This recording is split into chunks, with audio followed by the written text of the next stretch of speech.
Mohamed Salah keeps breaking records at Liverpool. He keeps creating new benchmarks for players to reach. Yet, he doesn't seem to get the accolades, at least from certain sections of the media and the fans, for some reason. He wasn't nominated in the current list of the Ballon d'Or nominees. He's been at Liverpool for almost 8 years. He's won everything there is to win at Liverpool. Yet people are not sure about him at times. Like it's a very debatable question sometimes if you ask. Like there's always comparisons with Mohamed Salah and Eden Hazard, for example. So is the question really about Mohamed Salah given the due, not being given the due respect? Maybe he's underrated. Is there something like that that's going on? And that's something that we'll discuss today on this podcast of the line with the Liverpool. So you've got Rohit. Rohit, you've seen Salah play at Liverpool. You've seen him at Chelsea when he initially joined from Basel. Then you've seen him develop at Fiorentina.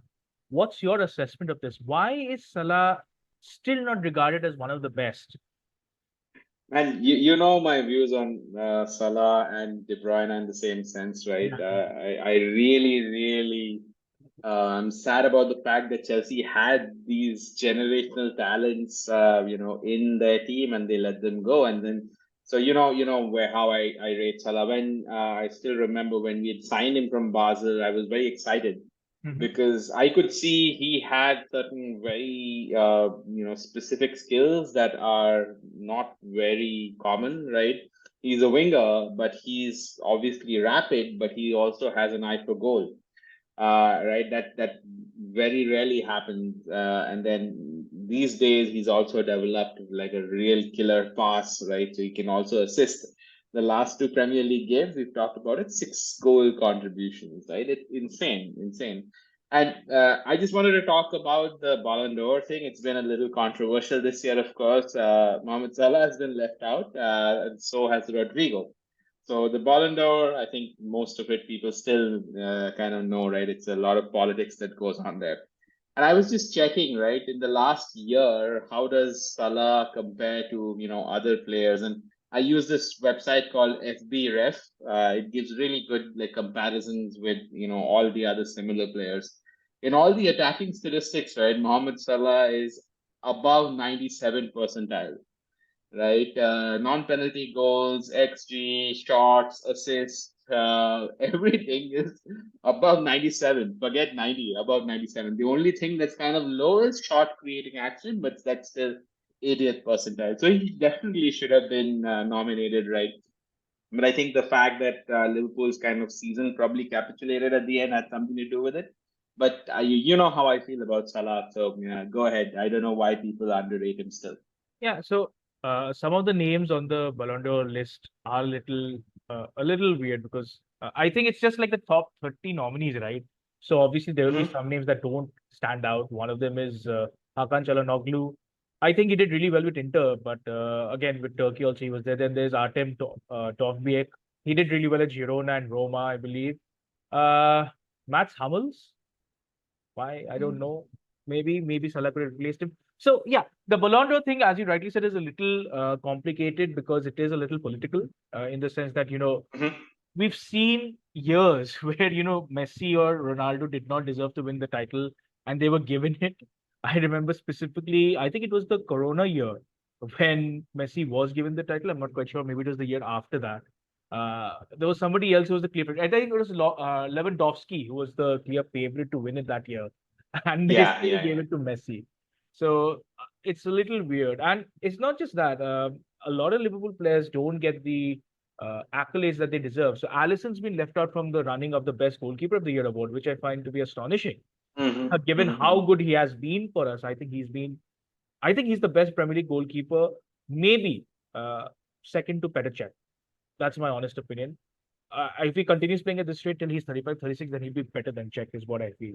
But going back to Salah, it's weird because is this a thing because he's African, because he's not from Europe, he's not from South America, that he doesn't get the praise that he deserves? Because if you look at the stats, he's clearly one of the greatest to have played in the Premier League. So I'm just looking at the stats right now. So in the Premier League goal terms, he has 160 goals right now. That's 10th on the list.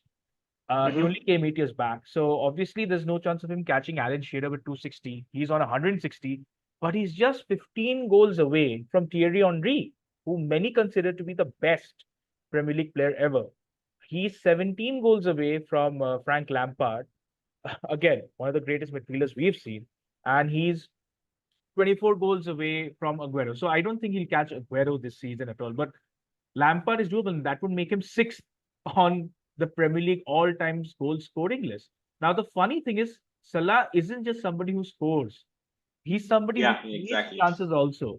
So I was just Mm-hmm. looking at those stats also. I'll just pull it out right here, just a second. So if you look at the all-season stat list, Salah comes, I think, number 12, is it? He comes number 15 with 72 assists. So amongst the players who are currently still playing, only Christian Eriksen, James Milner, and Kevin De Bruyne obviously are ahead of him. So he does the scoring, he does the assisting, he never misses games, he's always consistent. He's won us everything there is to win. I don't think there has been a season where he's been in single digital scoring. I don't think he's ever been a season where he scored less than 15 Premier League goals for us.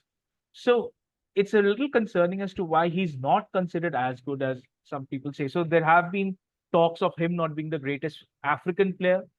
There were talks of Didier Drogba being better than him. If you look at the numbers by consistency, then Salah outscores Drogba easily. I mean, there's no question about it. I think there was a season where Drogba had 8 or 9 Premier League goals, and Salah is a winger. Yeah. Now you look at the other aspects when they talk about players like Eden Hazard. Eden Hazard was good. He was great on his day, but he wasn't a Salah. Salah is like completely different. Like if you look at the goal scoring stats and all that, obviously Salah blows them out of the water. Even when it comes to creating chances, he's better than them. Yet, for some weird reason, people just don't rank Salah. I find it astonishing at times. Yeah, I think the Drogba aspect. I think the main thing that Drogba probably has over Salah is big game performance. In terms of stats, there's no question about it. Salah beats Drogba's numbers hands down, especially being a winger, right? More goals and assists. I, And Drogba, I'll Hazard, counter you. obviously No, no, I'll counter had you the with the sorry. I'll counter you with the big game performance. Salah has made Manchester United his second home. He scored loads of yeah. goals against Manchester City, a lot of goals. He scored goals, I think, against Arsenal. He scored bangers against Chelsea. I've just named four clubs that are like the big four, and he scored against all of them regularly. So big game performance. I'm not quite sure about that. He does. Yeah. I'm not trying to kind of make an argument for who is better. I mean, that's debatable, right? But I'm saying the only place where there might be a comparison is there, right? Because the stats, Salah clearly beats him. Same thing with Eden Hazard, right? The stats, if you look at the longevity, Salah definitely has, Eden Hazard beat. Eden Hazard probably in his peak probably had, similar or higher peak, but Salah beats him, no doubt. So I definitely think he deserves a lot more respect, right? So do you happen to know what's like Salah's best kind of ranking in the Ballon d'Or? Was he ever in the top three or something? I think he once came somewhere in the top. Let's check. Because he definitely, I know he's won the African Player of the Year multiple times, right? But I think he definitely deserves more recognition. And to be He's honest still. with you, I think the only thing that's probably stopped him is the few points that Man City have beaten Yeah. Liverpool by in a number of seasons.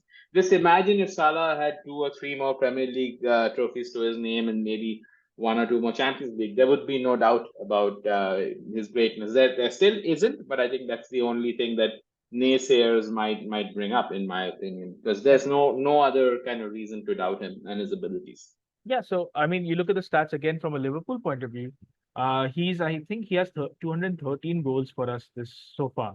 Uh, Yeah. so he's like fifth in the top scorers list for Liverpool. Only Sir Kenny, King, Dalglish, Robbie Fowler, Steven Gerrard. Oh, so he's crossed uh, Kenny Dalglish, Robbie Fowler, and Steven Gerrard.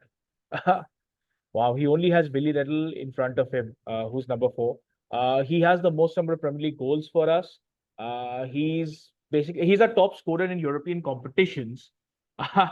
And there's just so many numbers that he's keep coming out from there. And the best part is that he is being able to reinvent himself.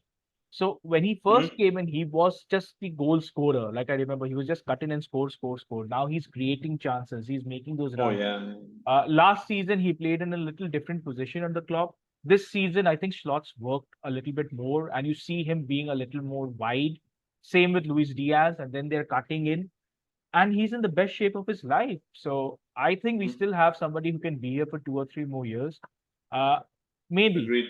maybe if he wins another couple of trophies, a Premier League title, a Champions League title, he might be considered as possibly the greatest Premier League attacker we've got. Uh, it's something that we need to see. But yeah, it's just a little weird as to why he doesn't get his accolades or he doesn't get the appreciation from certain sections of the media and the fans. That's just something I wanted to bring out. The coolest thing about Mohamed Salah for me is not even his like amazing numbers and stats, right? I was reading an article somewhere where the fact that Liverpool signed Salah and he's done so well for them has basically driven down Islamophobia in the Merseyside region, right? That's having an impact like way, way beyond the field, right? We talk about people's influences, so that's the most amazing fact about Mohamed Salah for me personally. Sports bridges gaps. So that's Yep, the yep, proof of that. And yeah, and Salah's been an incredible ambassador, not yeah, just yeah. for the religion of Islam, but obviously for football. And that's what we Yes. need, especially in these times when you see what all is going on all around the world. Yep, I yep. think that's the best way to wrap this up. Salah isn't just football; he's bigger than football for certain sections, and hopefully we have something to celebrate at the end of the season, and Salah wins a few more trophies before he leaves Liverpool. We still don't know what's going to happen with his contract. Hmm. So there was this update that Liverpool want to talk and Salah want to talk. Obviously, they want to talk. I mean, that's not much of an update, but it is what it is. The media needs to make, needs to milk things. But I do think that he will sign a deal. I think maybe a couple of years, and then maybe what I do believe is that he gets that big paycheck at the end. Maybe he goes to Saudi Arabia, maybe he goes to the US. Who knows? So yeah, Yeah. that's it. I think regardless, right, I think I'd like to end by saying he is an all-time great, not just in the Premier League and world football, right? I think no matter what happens from now, I think it doesn't do anything to his legacy. His legacy has been firmly established. 100%, 100%. And with that, Okay, yeah, we'll yeah, end go this ahead. part of the podcast, and we'll be back with something a little more interesting in the next episode. Something Chelsea related. So take care then. Yes. Bye bye. Bye-bye.